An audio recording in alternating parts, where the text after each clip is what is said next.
und herzlich willkommen auf meinem Kanal. Ich bin der Stefan alias One Eye Blind. Heute habe ich wieder was Geschichtliches für euch in Lost Place. Und zwar bin ich in einem ehemaligen Konzentrationslager, was die wenigsten von euch sicherlich kennen werden. Vielleicht die, die geschichtlich interessiert sind, haben davon schon gehört. Aber die meisten werden davon sicherlich noch gar nichts gehört haben. Und zwar bin ich gerade im Lenner Lager. Das Lenner Lager ist 1944 entstanden. Ich muss mal ein bisschen vorgreifen. 1943, nachdem die Nationalsozialisten die Lufthoheit über Deutschland nicht wiedererringen konnten, sozusagen, und die Alliierten immer mehr die Städte bombardiert hatten, natürlich auch die Rüstungsbetriebe, wurde der meiste Teil oder wurden kriegswichtige Produktionen einfach unter Tage verlagert. Das heißt in Stollen, schon bestehende Stollen, oder es wurden neue Stollen aufgefahren. Dazu mussten natürlich Arbeitskräfte ran. In dem Fall waren das meistens Zwangsarbeiter, das heißt Insassen aus KZs oder Kriegsgefangene. Und da wurde hier in dem Bereich, wo ich bin, gab es eine Untertageverlagerung bzw. mehrere Stollen. Zwar war es die Anlage Hecht, Hecht 1 bis 6. 1 bis 6 heißt, es sind nicht alles 6 Stollen gewesen, sondern auch die Lager haben die Bezeichnung Hecht bekommen. Dieses Lager hatte die Bezeichnung Hecht 4. Hier waren oder sollten bis zu 3000 Kriegsgefangene die Untertageverlagerung weiter ausbauen. Und dieses Kriegsgefangenenlager hier oder das Konzentrationslager wurde dann 1944 angefangen zu errichten. Im Dezember 1944 hat es eine Belegung von 500 Personen. Befreit wurde das Lager am 7. April 1945 von den US-amerikanischen Truppen. Dieses Lager war, es war nicht ganz eingezäunt. Das heißt, komischerweise bestand das Lager aus einem nicht ganz eingezäunten Bereich. Es hatte zwar Wachtürme, aber kurz vor der Befreiung oder zur Befreiung haben es geschafft, einige Gefangene einfach zu fliehen, da das Lager nicht komplett eingezäunt war. Das Ganze finde ich super interessant, weil erstens, es ist, ich will nicht sagen völlig unbekannt, also es wird sich schon mittlerweile darum gekümmert, dass das Lager erhalten bleibt. Es steht unter Denkmalschutz. Hier sollten 60 Gebäude entstehen. Heute sieht man davon noch etwa 40 Fundamentreste. Und zwar, vielleicht habt ihr das im Hintergrund so ein bisschen gesehen, es sind einige Fundamentreste noch erhalten. Wenn ich das mal hier so ein bisschen drehe, zieht sich das hier im Endeffekt durch den ganzen Wald. Das sind alles Fundamente für Baracken. Was ich auch super finde, hier wurde eine Baracke wurde relativ originalgetreu nachgebaut auf einem Fundament und selbst einen Wachturm haben sie nachgebaut. Gut, der ist natürlich jetzt vom Stil her etwas, sieht fast so ein bisschen, nein, das ist jetzt eigentlich gar nicht lustig, aber sieht so ein bisschen aus wie so ein Kletterturm aus einem Kinderspielplatz. Aber man hat sich halt bemüht, so einen Wachturm hier einfach nachzubauen. Und je weiter ich hier in diesen Wald reingucke, also hier sind so viele Fundamente erhalten. Und was ich ganz gut finde, ist, dass hier halt auch Infotafeln sind. Obwohl von der Straße aus, wo es hier in den Wald reingeht, nicht ein einziges Hinweisschild ist. Aber auf Google Maps ist es zu finden als Spot. Und wenn man hier so ein bisschen durch den Wald läuft, kann man auch relativ viel noch erkennen. Das sieht mir auch aus, als wenn hier mal eine Baracke gestanden hat oder entstehen sollte. Und da hinten kann man auch schon sehen, eine Baracke wurde relativ originalgetreu wieder aufgebaut. Die ist noch gar nicht so alt, wenn man das so sieht am Holz. Und an der einen oder anderen Stelle hier von den Fundamenten stehen halt auch Infotafeln. Das finde ich halt super, ne, dass da so ein bisschen darauf hingewiesen wird. Ich habe zwar noch nicht drauf geguckt, was hier steht. Sanitätsbaracke. Ja, für die medizinische Versorgung der Lagerinsassen war der Arzt Dr. Tettata aus Tettata zuständig. Zweimal in der Woche hielt er Sprechstunden ab. Das finde ich ja auch nicht schlecht. Also hier gab es sogar eine Krankenbaracke, wo sich scheinbar so ein bisschen um die Insassen gekümmert worden sind, weil ich meine, die mussten relativ harte Arbeit verrichten. Also die mussten die Stollen vorantreiben, mussten die Anlagen ausbauen. Und hier waren zeitweise bis zu 10.000 Zwangsarbeiter. Hier alleine in diesem kleinen, ich will jetzt nur nicht mal einen Gebirgszug, sondern, ja gut, sagen wir doch Gebirgszug. Der Hills ist eigentlich jetzt kein Gebirge in dem Sinne, finde ich, aber es ist halt schon sehr, sehr hügelig und bis zu 10.000 Zwangsarbeiter mussten halt hier ihre Arbeit verrichten. So, und jetzt bin ich hier an der nachempfundenen Baracke, die auch auf dem Originalfundament steht. Das finde ich echt toll, dass sie da sowas gemacht haben. Rein kommt man natürlich nicht. Ich weiß ja auch nicht, was da drin jetzt zu sehen ist. Ich werde das einfach mal anfassen. Aber das habe ich mir gedacht, dass man da jetzt nicht einfach mal eben so die Klappe aufmachen kann. Aber ich finde es halt trotzdem toll, dass hier sowas noch ein bisschen nachgebaut worden ist, so, damit man sich das grob vorstellen kann. Die Belegung war relativ, also im Vergleich zu anderen Konzentrationslagern oder Sterbelagern oder Vernichtungslagern, war die relativ ja, gut, sage ich mal. Also in einer Baracke war es geplant, 32 Internierte hier unterzubringen. Also 32, klar, ist es auch nicht. Also ich möchte auch nicht mit 32, obwohl, ich sage mal so, wenn ich so drüber nachdenke, wie zum Beispiel in Auschwitz mit einer Belegung von Hunderten, die sich halt in den Stockbetten, also ich glaube es sind 2- oder 3-fach Stockbetten und dann pro Etage mussten sich zu dritt reinlegen. Da finde ich 32 noch relativ human, wobei man natürlich sagen muss, dass es hier in keinster Weise human zugegangen ist, das ist schon klar. Das will ich nicht schön reden, aber 32 hört sich da schon relativ gut an. Und eine Sanitätsstation, wo sich darum gekümmert worden ist. Also man wollte die, klar, Vernichtung durch Arbeit, also die, man hat sich natürlich jetzt keine riesengroßen Sorgen drum gemacht, dass die Arbeiter am Leben bleiben, aber sie mussten natürlich Arbeit verrichten, das heißt, die wurden halt schon etwas besser behandelt als in einem Konzentrationslager wie Bergen-Belsen oder Auschwitz. Trotz allem war es natürlich logischerweise keine vernünftige Arbeit, die sie verrichten mussten unter guten Bedingungen. Aber wenn man das hier so sieht, ne? Baracke, also Fundamente ohne Ende. Der ganze Wald ist voll. Also vielleicht kann man das hier ganz gut erkennen. So diese ganzen Linien, die hier im Wald sind, sieht so ein bisschen treppenartig aus. Also das finde ich schon beeindruckend, dass man das halt noch so ein bisschen so hinterlassen hat. Weil in der Regel wurde das ja eigentlich wirklich bis auf die Grundmauern, bis auf die Fundamente entweder verfüllt oder abgetragen oder zusammengeschoben etc. So, und hier gibt es einen richtigen Pfad, den man hier noch durchnehmen kann mit den Infotafeln. Das finde ich echt ganz gut gemacht. So, und das habe ich jetzt gerade auf dem Schild gelesen. Die Bäume, die markiert sind als Kulturdenkmal, enthalten entweder irgendwelche Ritzungen von Insassen oder Isolatoren vom Zaun. Also hier gab es einen Elektrozaun, ja, aber der war halt nicht vollständig, wie ich schon sagte, ums Lager gezogen. Jetzt suche ich hier gerade, also der Baum, ach nee, da vorne. An dem Baum habe ich gerade nichts gefunden. Hier steht auch Kulturdenkmal. Das heißt, dieser Baum stand schon damals. Also ich habe mal ein Bild gesehen, wo wirklich Initialen eingeritzt waren oder Isolatoren dran waren, aber an dem kann ich jetzt hier gerade nicht so viel erkennen. Aber ich suche mal, ob ich euch sowas zeigen kann. Ja, krass. Und jetzt habe ich einen gefunden. Hier stand auch das Schild Kulturdenkmal dran. Und schaut mal da oben. Ist mittlerweile eingewachsen. Kann man das erkennen im Video? Ich hoffe.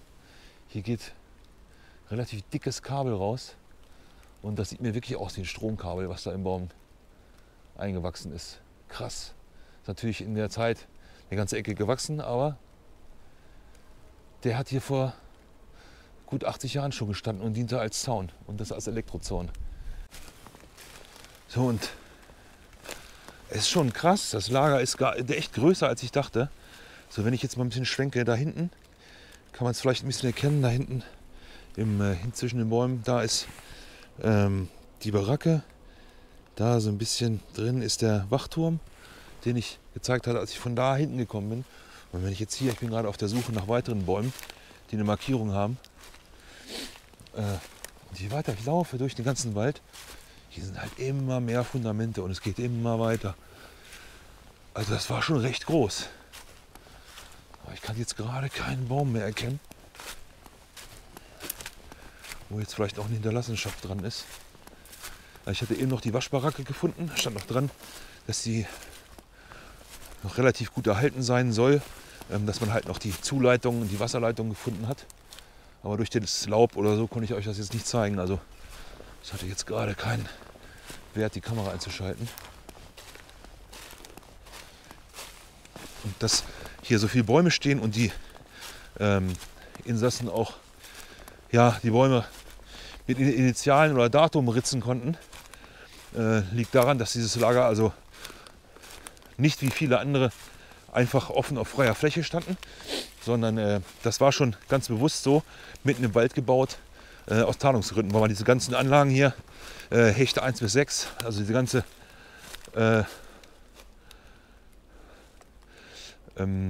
Anlage, mit der man hier die Steueranlagen vorangetrieben hat, oder diese Rüstungsbetriebe, die sollten natürlich schon relativ gut getarnt sein. Deswegen hat man auch die Eingänge abgespannt von den Stollen. Und dieses Lager halt, wie gesagt, ist halt im Wald gebaut worden, damit es halt ein bisschen getarnt ist, so Luft. Aber ich kann jetzt gerade keine Markierung mehr in den Bäumen erkennen. Bin aber, wie gesagt, immer noch im Lagerbereich. Krass, wie groß das ist. So, und das Lager hatte auch eine eigene Schneiderei. Das heißt, die Häftlinge waren dafür verantwortlich, hier auch die Kleidung und Schuhe instand zu halten. Und das ist hier eine Stelle, das habe ich auch gefunden. Hier wurden relativ viele Knöpfe und Kleidungsreste etc. gefunden. Und zwar haben sich hier Schüler einer Realschule drum gekümmert und haben hier eine Projektarbeit gemacht und versucht hier ja, ein bisschen was freizulegen. Deswegen liegt das nahe, dass hier in der Nähe irgendwo die Schneiderei gewesen sein muss. Deswegen hier kann man so ein bisschen, glaube ich, noch erkennen, dass hier gesucht worden ist. Finde ich gut. Oh, was sehe ich hier? Scherbenreste. Ich weiß natürlich jetzt nicht, ob die alt sind. Auf jeden Fall scheinen das dann doch hier Hinterlassenschaften zu sein. Metall, Glas. Es rostet. Hier sind Scherben. Also hier wurde scheinbar oder wird hier gesucht. Oder im Rahmen von Projektarbeiten hier immer noch was freigelegt. Das finde ich auch gut so. So, und eine Info, die ich auch noch habe. Ich glaube, es muss diese Baracke gewesen sein. Und zwar waren hier sozusagen, oder nicht sozusagen, sondern sogenannte, in Anführungszeichen, Volljuden untergebracht. Und zwar ist hier einer der letzten Transporte, der am, ich glaube, 18. oder 19. Februar 1945 dieses Lager verlassen hat und nach Theresienstadt wurden die deportiert. Das heißt, morgens um 3 wurden die hier geweckt, da gibt es Erzählungen drüber. Morgens um 3 wurden die geweckt, wurden mit Schäferhunden aus den Baracken getrieben mit Gewehrschüssen und der Blockälteste hatte dafür zu sorgen, dass alle raus sind und dann wurden die in Zug verladen. Hier in der Nähe gab es einen Gleisanschluss, deswegen war dies auch so günstig gelegen hier das Lager und wurden halt in einem Transport nach ins KZ Theresienstadt oder ins Ghetto Theresienstadt gebracht und das ist einer der letzten Transporte, der in die Richtung gegangen ist.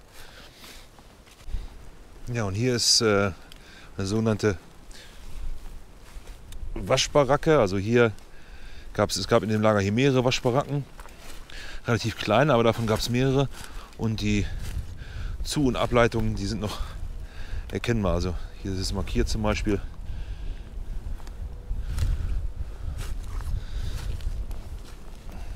Und hier konnte sich dann wenigstens gewaschen werden und davon gab es halt mehrere. Und die gingen halt, gab halt 2 Räume und da ist das Fundament für den anderen Raum. Ja, davon hatte ich jetzt eben schon mehrere entdeckt, die sahen baugleich aus. So, hier sehe ich oder stehe ich jetzt vor dem ehemaligen Appellplatz. Gut, der Baum wird noch aus der damaligen Zeit sein, aber die kleineren Bäume sind aufgeforstet worden. Also der Platz war eigentlich bis in die 70er Jahre noch frei. Da mussten auch regelmäßig Appelle abgehalten werden zum Durchzählen etc. Was natürlich schade ist, dass der kurz vorher aufgeforstet worden ist, bevor sich so an dieses Lager besinnt worden ist. Also in den 80er Jahren ungefähr hat man dann angefangen, sich hier dieses Ortes hier anzunehmen und den ins richtige Licht für die Nachwelt zu rücken, um hier dran zu erinnern. Und jetzt stehen halt relativ viele Hinweistafeln, was ich super finde. Also man kann nicht viel nachlesen auf den Tafeln. Der Pfad ist ein bisschen abgesteckt hier im Wald. Das finde ich total super. Und wie gesagt, der Appellplatz, der jetzt hier hinter mir zu sehen ist, der wurde aufgeforstet. Der war halt bis in den 70er Jahren eine Freifläche. Ja, und das Lager befand sich ja noch im Aufbau. Das heißt, es war immer noch nicht ganz fertig aufgebaut. Kann man hier auf dem einen Schild auch lesen. Ich habe mehrere schon gesehen. Ich wusste auch, worum es sich da handelt. Diese Brocken hier, die hier öfter verteilt rumliegen, das sind ausgehärtete Zementsäcke. Also das lässt darauf schließen, dass das Lager halt noch nicht fertig war. Und die kann man halt hier im ganzen Gelände rumliegen sehen. So Zementsäcke, ausgehärtete, überall liegen hier so runde Zementbrocken rum. Und was ich auch entdeckt habe, schaut mal da oben, da hängt tatsächlich noch Zaun, Elektrozaun und ein Isolator im Baum. Der hat sich wirklich noch erhalten aus der Zeit. Ja, immer wieder erschreckend, faszinierend will ich nicht sagen, also im negativen Sinne faszinierend und erschreckend, was es so hier von jedem von euch wahrscheinlich in der Region noch so an Hinterlassenschaften gibt, die man sich mal so ein bisschen ergoogeln muss. Wobei das Lager nun hier wirklich nicht klein war und relativ groß war, aber doch so unbekannt. Aber für mich hat es sich wieder gelohnt, ich habe wieder eine Menge gelernt. Ich will das Video auch nicht zu lang machen und in die Länge ziehen. Ich hoffe, ich konnte euch so einen kleinen Eindruck vermitteln. Aber das soll es natürlich nicht gewesen sein. Ich dachte ja vorhin, dass das Lager zu einem Rüstungsprojekt gehörte. Und da ist natürlich auch ein bisschen was in Planung. Das heißt, ich werde natürlich mal gucken, ob man in die Untertageverlagerung mal so einen kleinen Blick reinwerfen kann. Und da bin ich gerade so ein bisschen am Planen und am Machen und am Tun. Ein bisschen an Ausrüstung besorgen. Da sollte man auch nicht ganz unvorbereitet rangehen. Also Stollen befahren ist ja nicht ganz ungefährlich, logischerweise. Das heißt also Sicherheit. Knitterfreien Hut zum Beispiel. Kohlenmonoxidmessgerät. Sollte man schon dabei haben, wenn man so einen Quatsch macht. Ja, wenn ihr auf sowas Bock habt, dass ich sowas mal mache, dann schreibt mir gerne einen Kommentar. Ansonsten, wenn es da kein Feedback gibt, kann ich es auch lassen. Aber hier gibt es, wie gesagt, noch einige interessante Anlagen hier in diesem Umkreis.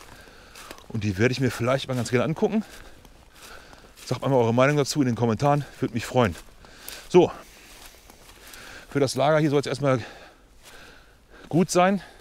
Ich fand es super interessant. Wenn es euch auch gefallen hat, ihr vielleicht noch ein bisschen was hinzuzufügen habt an Infos, die ich nicht habe, schreibt es mir gerne in die Kommentare. Lasst mir ein Like da, wenn es euch gefallen hat. Und wenn es euch richtig gefallen hat, abonniert vielleicht meinen Kanal, da würde ich mich richtig drüber freuen, damit es vorangeht. Und wir sehen uns im nächsten Video wieder. Macht's gut. Ciao.